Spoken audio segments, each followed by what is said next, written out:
BFM Business, BFM Crypto, la chronique. Et on retrouve Antoine Larrey-Gaudry en direct d'Euronext. Alors, il y a léger mieux aussi sur les cryptos comme sur les marchés actions. Ça fait du bien de reprendre un peu son souffle.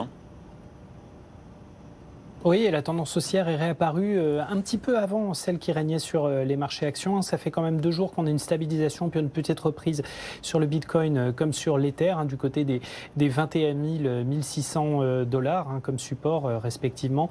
On prend de bonnes options pour sécuriser les anciens supports qui ont craqué la semaine dernière, donc les 22 000 sur le Bitcoin et peut-être les 1600 sur l'Ether. Alors, la preuve aussi que les marchés des cryptos peut-être en train de devenir un marché un peu plus officiel, un peu plus respectable, c'est ce débauchage intéressant. Oui, absolument. Vous vous souvenez, ces affaires avec des anciens du département américain de la Défense qui se retrouvaient comme ça, hauts responsables ou conseillers chez Boeing. L'inverse d'ailleurs aussi. On en parlait hier, Anthony Scaramucci, l'ancien patron de la com de la Maison-Blanche qui devient dirigeant d'un grand fonds d'investissement. Larry Fink, le patron de BlackRock qui a longtemps conseillé Barack Obama lors de son premier mandat. Eh bien là, énorme coup de la part du fonds Electric Capital, un fonds de capital risque spécialisé dans les technologies crypto qui a fait 2 grosses levées cette année pour un total de 2 milliards de dollars.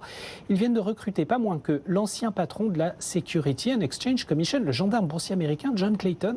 Il devient conseiller à la présidence du fonds.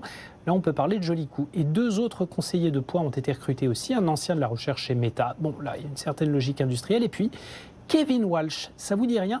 Ancien membre du FOMC, du comité de politique monétaire de la Fed. Donc là, on a un fonds crypto désormais conseillé par un tsar de la régulation et un ancien banquier central. Alors, rien de mal à ça, ça arrive dans tout un tas de secteurs aux États-Unis. La culture américaine n'y a jamais vu de forme de conflit d'intérêts. Mais on a la preuve par les faits aussi que l'industrie crypto est toujours en quête de crédibilité, de respectabilité, quitte à aller directement recruter chez les grands techniciens de la politique monétaire américaine.